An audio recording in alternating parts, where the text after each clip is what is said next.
My name is Elliot Calloway. I am 68 years old.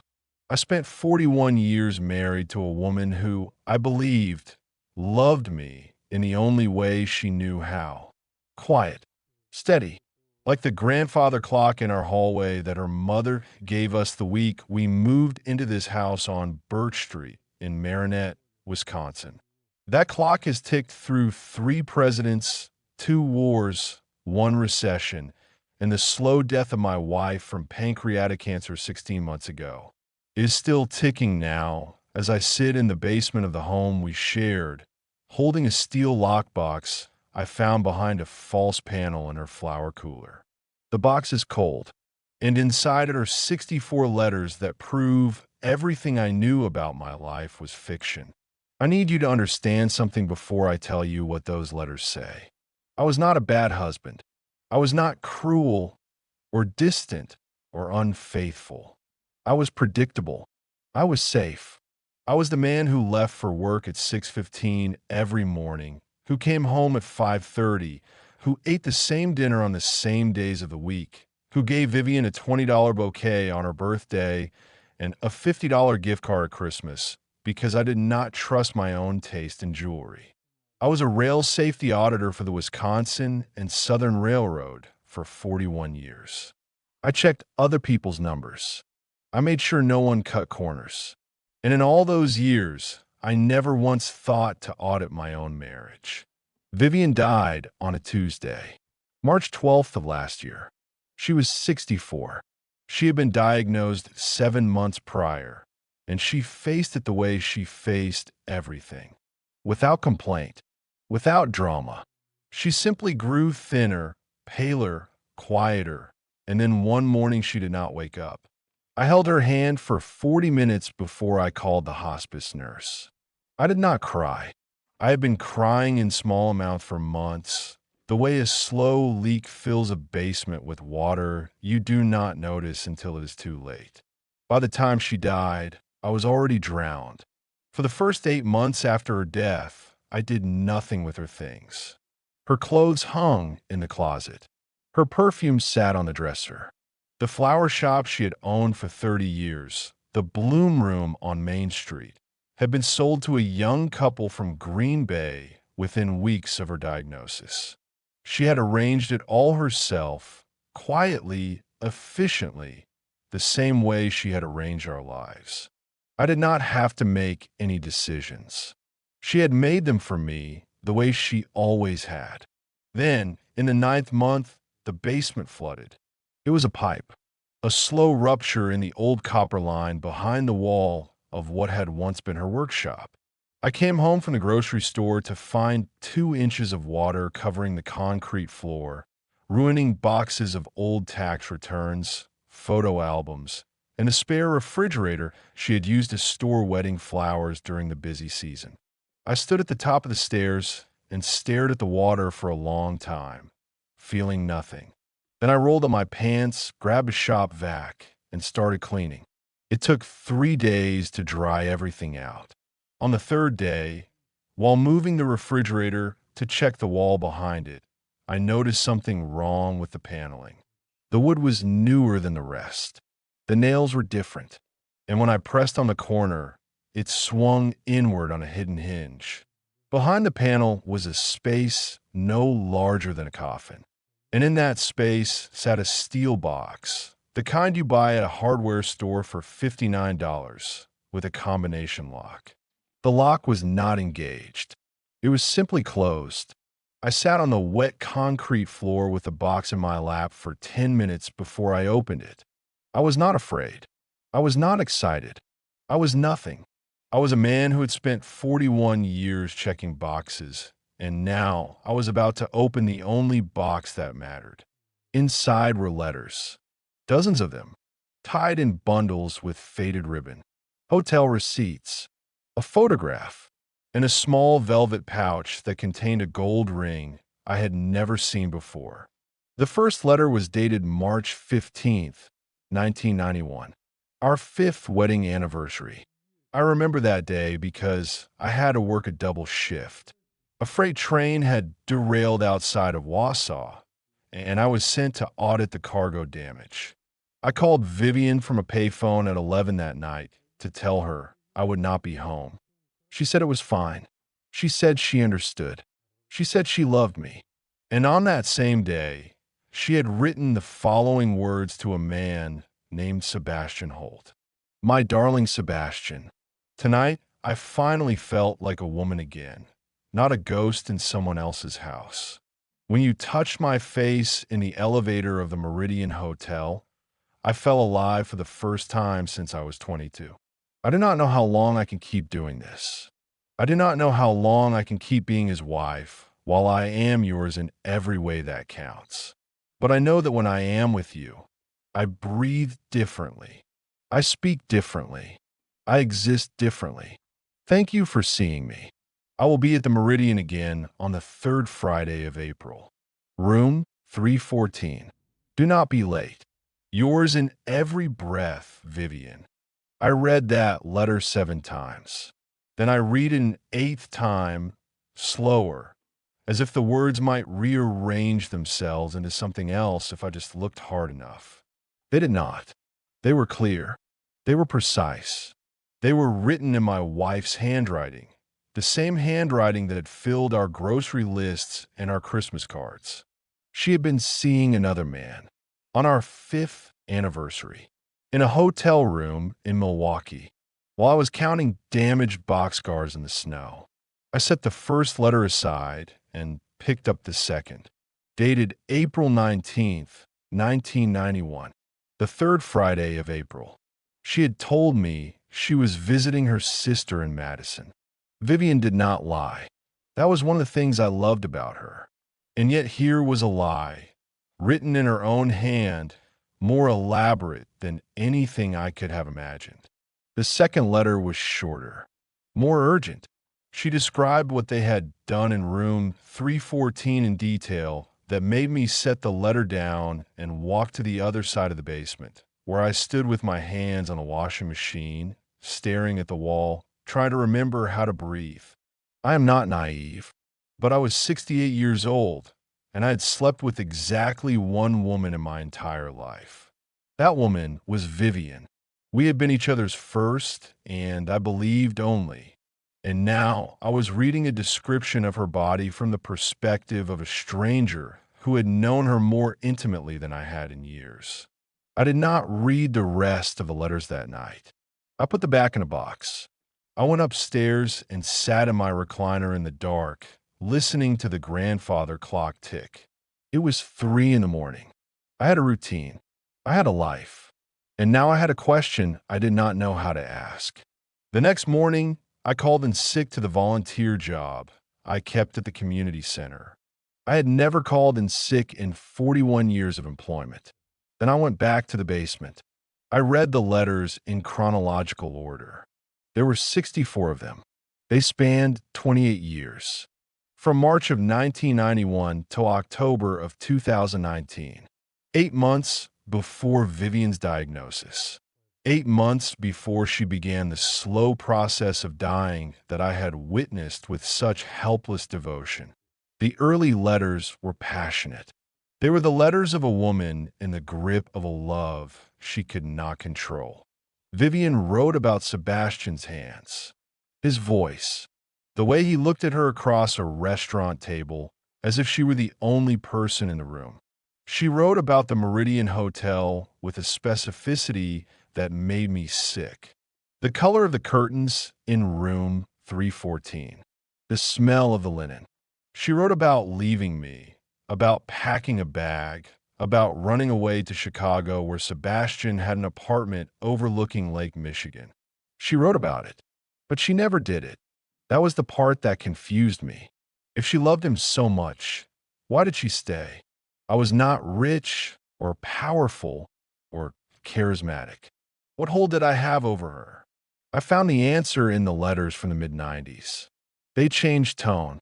The passion cooled into something else. A rhythm. A habit.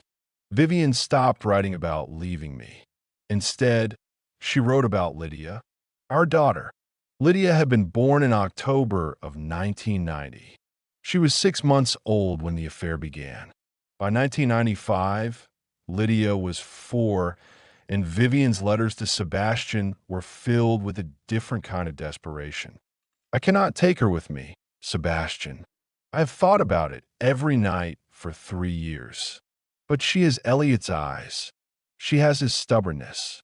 She reaches for him when he comes home from work, and he lights up in a way I have not seen since we were first married. If I leave, I take half of her world away, and I cannot do that. So I will stay. I will be his wife on Mondays and Tuesdays and Wednesdays and Thursdays. I will be yours on the third Friday of every month, and I will learn to live in the spaces between. The third Friday of every month. I pulled out my old ledgers. I kept everything. Every trip, every overtime shift, every weekend I worked to buy her that flower shop. And there it was. Every third Friday. Every single one. From 1991 to 2019. 336 Fridays. 336 nights when I believed she was at a floral convention, a workshop, or a visit to her sister. 336 nights when she was in room 314 of the Meridian Hotel with Sebastian Holt. I spread the hotel receipts on the basement floor. Vivian had kept every single one. 336 receipts. $47,362 total. I calculated it 3 times. I checked numbers, and the numbers did not lie. My wife had spent $47,000 of our money on a secret I had funded without knowing. But the money did not hurt as much as the dates. I checked them against my memory. March 15th, 1991. Our 5th anniversary. I was in Wausau. December 23rd, 1994. The night before Christmas Eve. Vivian told me she had to drive to Milwaukee to pick up a special order of Dutch tulips for a holiday wedding. I stayed home and assembled a tricycle for Lydia. I cut my finger on the metal frame and bled onto the instruction manual. She came home at midnight, smelling of flowers, and kissed my bandaged hand. She had not been buying tulips. She had been in room 314. July 18th, 2002. The day I was promoted to senior auditor. I came home with a bottle of champagne and a raise of $11,000 a year. Vivian was not there.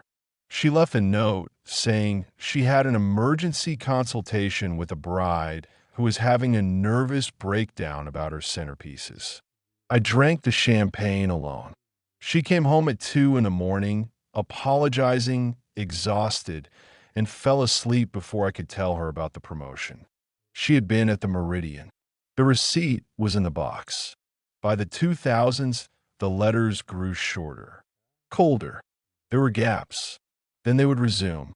In 2008, Vivian wrote, I am 45 years old, Sebastian. I look in a mirror and I do not recognize myself. Elliot has not touched me in 3 years. Not because he does not love me. I think he does in his way, but because I have become furniture. I am a chair he sits in, the lamp he turns on. I am useful. I am reliable. I am invisible, and I'm tired of being invisible.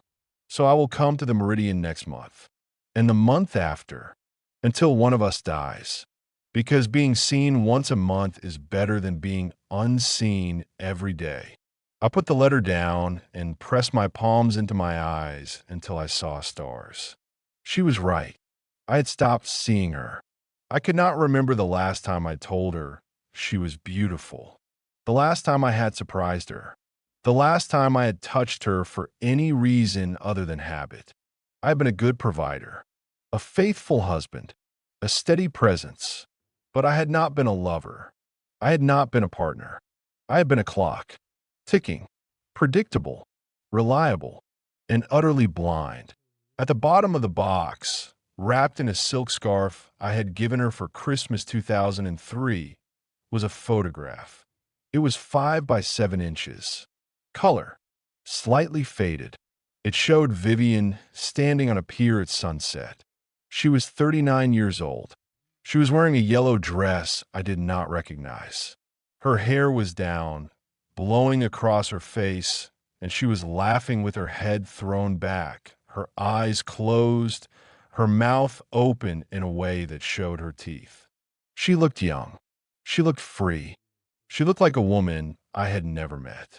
And behind her, with his arms wrapped around her waist and his face buried in her neck, was Sebastian Holt. Tall, dark-haired, handsome in a way that I had never been. They looked like a movie poster. They looked like the idea of love that I had never been able to perform. I turned the photograph over. On the back, in Vivian's handwriting, was a date. July 18th, 2002, the day of my promotion. The day I drank champagne alone. The day she came home smelling of flowers and fell asleep before I could touch her. She had not been buying tulips. She had been on a pier in Door County with another man, laughing in a yellow dress while I bled on a tricycle manual in our living room. I held the photograph for a long time. Then I did something I had not done since I was a child. I cried, not the slow leak of grief I had felt when Vivian died. This was a flood, a rupture. I sobbed into my hands while the grandfather clock ticked upstairs, marking time that I could never get back. Vivian had written about Lydia in almost every letter. At first, it was simple. Lydia said her first word today. Daddy. Of course it was Daddy. Then, as the years passed, the references grew more complex. In October of 2002, 5 months after the photograph on the pier, Vivian wrote, Lydia is 12 now. She is so smart, Sebastian. She got an A on her science project about genetics. She asked me yesterday why she has hazel eyes when Elliot's are blue and mine are brown. I told her genetics are strange, that sometimes children pull from grandparents. But I know the truth. I see you in her smile every morning. I see your stubbornness, your chin, and it terrifies me. I read that letter 4 times, until the words were burned into my retina. I see you in her smile every morning. Lydia, my daughter, the child I had rocked to sleep, the child I had taught to ride a bicycle, the child I had sent to college, the child who called me every Sunday at 6 o'clock without fail, who had driven 4 hours from Madison to be at her mother's funeral, who had held my hand in the front pew of St. Mark's Lutheran Church while the pastor read Psalm 23. Lydia was not mine. The room tilted. I grabbed the washing machine to keep from falling. I counted backward. Lydia was born in October of 1990. Vivian met Sebastian in March of 1991, but pregnancies last 9 months. If Vivian had been with Sebastian before March of 1990, then Lydia could be his. But the letters said they met in March of 91. Lydia was born in October of 90. That meant Vivian had been with him while she was pregnant, or before, or the letters lied about when they met. I tore through the box. I found an envelope I had missed. It was unmarked. Inside was a single sheet of paper, not a letter, but a medical record. A blood type chart. Vivian was type O positive. I am type A negative. Lydia's blood type was listed as O positive. I know enough biology to understand that the chart did not prove anything.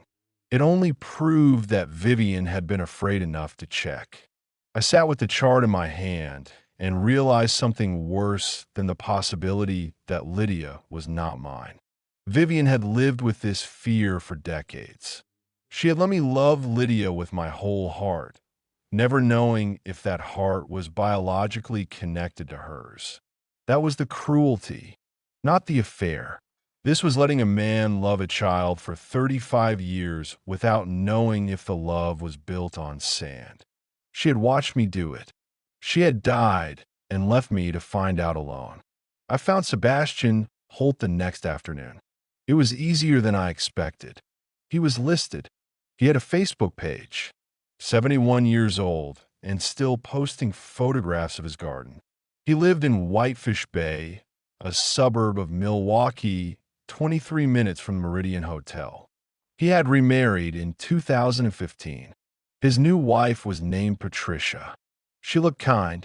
She looked like the kind of woman who did not know that her husband had spent 336 Fridays in room 314. I did not call. I drove. I got in my car, a 12-year-old Toyota Camry with 147,000 miles on it, and I took Highway 43 south. The GPS said 112 miles. I did not know what I would do when I saw him. I had only the photograph and a rage, so cold it felt like calm. I arrived at 4:30 in the afternoon. His house was large, brick, well kept. I parked across the street and sat in my car for 20 minutes. Then I got out, walked up the driveway, and rang the bell. Sebastian Holt opened the door before I could ring it a second time. He was tall, 6'1". He had gray hair now, but the dark eyes were the same as in the photograph. He wore a cardigan sweater and reading glasses on a chain around his neck. He looked at me, and he knew. "Elliot," he said, not a question, a statement. "You know who I am. Edo, because Vivian described you perfectly. She said you would come if you found the box. She said you were meticulous. She said you would check every date, every receipt, every detail. And then you would come. She said it might take 6 months. It took you 16. She told you I would come. She told me many things. May I ask what you want? I want to know why." He stepped back from the door. "Then you had better come in.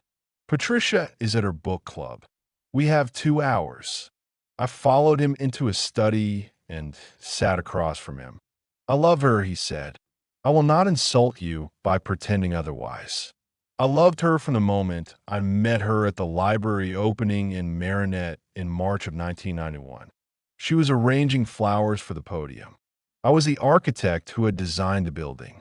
I dropped my blueprints. She picked them up. She made a joke about men who carry paper instead of flowers. I laughed. I had not laughed in months.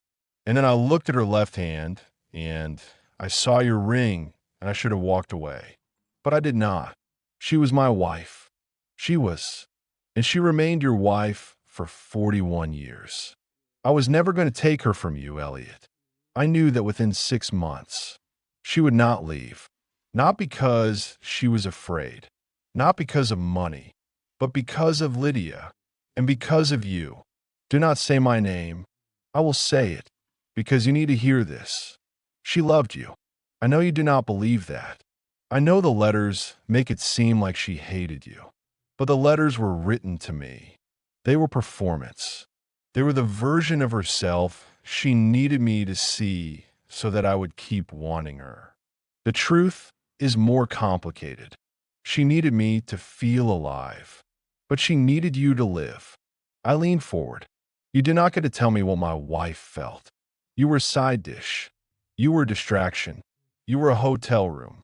I was, he said without flinching, and I paid for it. I paid for it with 2 divorces, with estrangement from my own children, with the knowledge that the woman I loved went home to you every night and called you husband. I was not the winner, Elliot.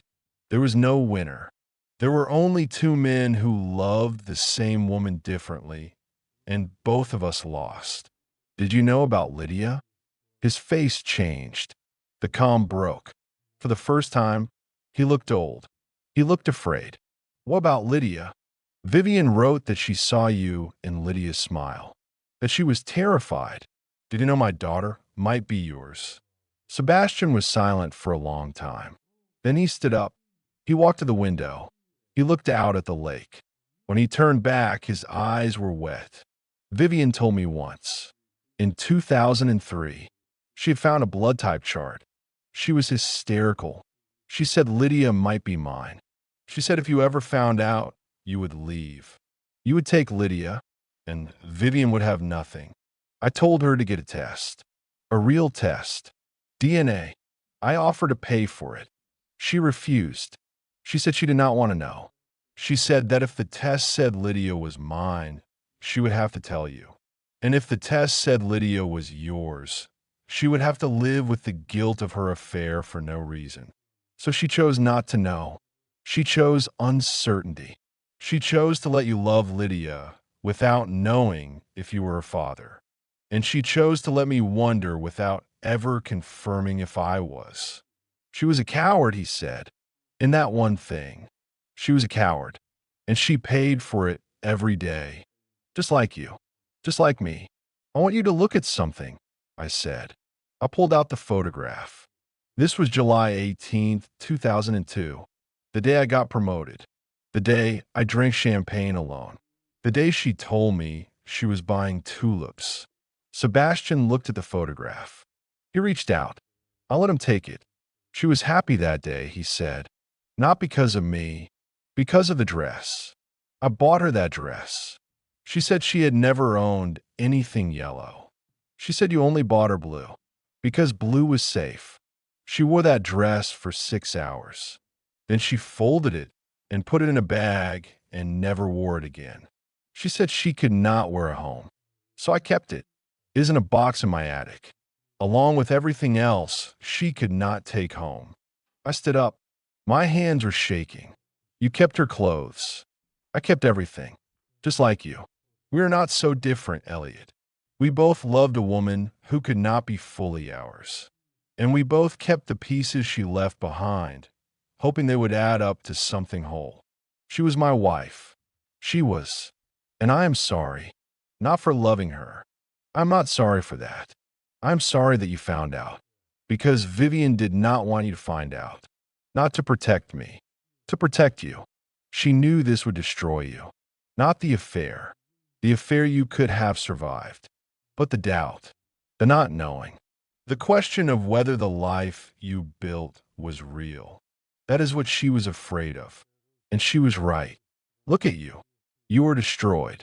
I walked out of his house without another word. I got in my car. I drove north. I did not remember the drive. I was back in my driveway at 8:30 at night. I did not know how I got in there. I went inside. I went to the basement. I opened the box. And I found the last letter. The last letter was not addressed to Sebastian. It was addressed to me. It was undated, written in a hand I barely recognized. The hand of a dying woman. Shaky, large. The letters uneven and sprawling. Elliot, if you were reading this, then the flood happened. I always knew the pipe would go. I hid the box where the water would reach at last, hoping you would find it before the rust took everything. I am sorry. I am sorry for the affair. I am sorry for the lies. I am sorry for the third Fridays and the meridian and the yellow dress. But I am not sorry for Lydia. I am not sorry because I do not know if she is yours or his. And I chose not to know. I chose to let you be her father without doubt. I chose to let you love her completely. And if you're reading this, then that choice has failed. Because now you doubt. And I cannot fix that from where I am. I loved you, Elliot. I know you do not believe that now. But I loved you the way you love a house. The foundation, the walls, the roof. You do not think about the foundation until it cracks. I took you for granted. I am sorry for that too. But I never left. I could have. I wanted to some days. But I stayed. And that means something. It does not mean I was good. It does not mean I was faithful. But it means I chose you. Every morning. Every night. Even when I was with him. I chose to come home to you. I chose to die in your house. I chose to be buried with your ring on my finger. Not his. Yours. Lydia does not know. Or maybe she does. She is smarter than both of us. If you tell her, be gentle. She is 37, but she will always be the little girl who fell off her bicycle and ran past me to get to you. Because you were the one who fixed things. You were the one who made it better. You were her father. Biology is a fact. Fatherhood is a choice. And you chose her. Every day. Just like I chose you. Burn the letters. Or keep them. I do not care. I am gone. and you're still here. And I hope, somehow, that you find a way to keep ticking. Like the clock, like the train, like the man I married, who was better than he knew and better than I deserved. Vivian. I read it 3 times. Then I called Lydia. She answered on the second ring. Dad, it is late. Is everything okay? No, I said. Nothing is okay. But I need you to listen. I found your mother's letters. I know about Sebastian. I know about the affair. And I know that you might not be my daughter. The silence on the other end was absolute. Then she spoke. Her voice was smaller, older. Dad, Mom told me. When I was 23, she told me everything. The affair, the doubt, the blood type chart. She made me promise never to tell you. She said it would kill you. And I kept that promise. I am sorry. I am so sorry. Did you get a test? I asked. A DNA test. Did you ever check? Yes, she said. When Mom got sick, I needed to know. I sent in a kit. I used my DNA and yours from a coffee cup you left at my house. My heart stopped. And you're my father, Dad. Biologically, 100%. The blood type chart was wrong, or Mom read it wrong, or she was too afraid to believe it. But you're my father. You always were. You always will be. I closed my eyes. The tears came again. But this time, they were not the tears of a man who had lost everything. They were the tears of a man who had been given back the one thing he could not bear to lose. Why didn't you tell me? I whispered. Because Mom asked me not to. She said the doubt was her punishment. She said she had earned it. And I was angry at her. I was angry that she put me in that position. So I kept the secret. And I watched you love her while she was dying, never knowing if I was really yours. And I hated myself for it. Every day. Liddy, I know. I know I should have told you. But Dad, you are my father. Not because of DNA, because of the tricycle, because of the college tuition, because of the way you sat in the front row of every school play, even when you were exhausted, because of the way you held Mom's hand when she died. You are my father, and nothing in a steel box changes that. I sat in the dark and listened to my daughter cry on the phone, and I realized that Vivian had been wrong about one thing. She had not been a coward. She had been a woman who made impossible choices in an impossible situation. She had hurt me. She had hurt Sebastian. She had hurt Lydia. But she had also kept us together, for better or worse. For 41 years. I'm going to burn them, I said. The letters. Yes. Good. Will you come home this weekend? I will leave now. I will be there by midnight. Drive safe. I love you, Dad. I love you too, Liddy. More than every boxcar I ever counted. She laughed. It was wet and broken and beautiful. Then she hung up. I took the box outside. It was 11 o'clock. The sky was clear. I built a small fire in the backyard fire pit that Vivian had bought for marshmallow roasts with the grandchildren. I had never used it. I used it now. I burned the letters one by one. Not in anger. Not in grief. In ceremony. Each letter was a year. Each letter was a third Friday. Each letter was a piece of a puzzle that I was choosing to dissolve into smoke. I burned the hotel receipts. I burned the blood type chart. I kept the photograph. Not because I wanted to remember the betrayal, but because I wanted to remember the yellow dress. I wanted to remember that Vivian had laughed like that she had been young and free and alive. Even if it was not with me, I kept her last letter to me. I folded it and put it in the drawer of my nightstand next to her wedding ring. Not as a trophy, as a reminder. Never stop seeing the person you love. Never stop asking why they are sad. Never assume that because they're still standing, the foundation has not cracked. The fire died down. I sat in the backyard until the embers were gray. Then I went inside. And for the first time in 16 months, I did not hear the clock ticking as a countdown.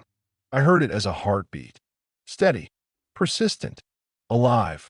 Lydia pulled into the driveway at 11:50. I watched her through the window. She looked like me. She had my jaw, my forehead, my stubborn walk. She had always looked like me. I just stopped seeing it. She came inside and hugged me for a long time. We did not talk about the letters. We did not talk about Sebastian. We talked about Marcus, her son, who had just gotten his driver's license. We talked about Diane, her daughter, who wanted to be a veterinarian. We talked about everything except the thing that had brought her home. And that was how we began again. Not with forgiveness, not with understanding, with presence, with the choice to keep ticking. Together. Vivian is buried at Riverside Cemetery, plot 412. Under an oak tree, she picked herself. Tomorrow, I will visit her. I will not bring flowers. I will bring the truth. I will tell her that I burned the letters, that I know she was afraid, and I will tell her that I am still here, that the clock is still ticking, that I have found a way to love her anyway. Not the way I loved her before, but new love, a heart of love, a love that knows the cracks and chooses to stay. Because that is what she did. She stayed for 41 years, through boredom and betrayal and fear and cancer. She stayed. And in the end, that is the only promise that matters. Not perfection, not purity, presence. I am Elliot Calloway. I am 68 years old. I was a husband for 41 years. I was a father for 37. And I'm still here, still counting, still ticking, still choosing. Was I wrong to burn the evidence of my wife's betrayal? Or was I right to realize that some fires do not destroy? They simply clear the ground for whatever comes next? Tell me in the comments.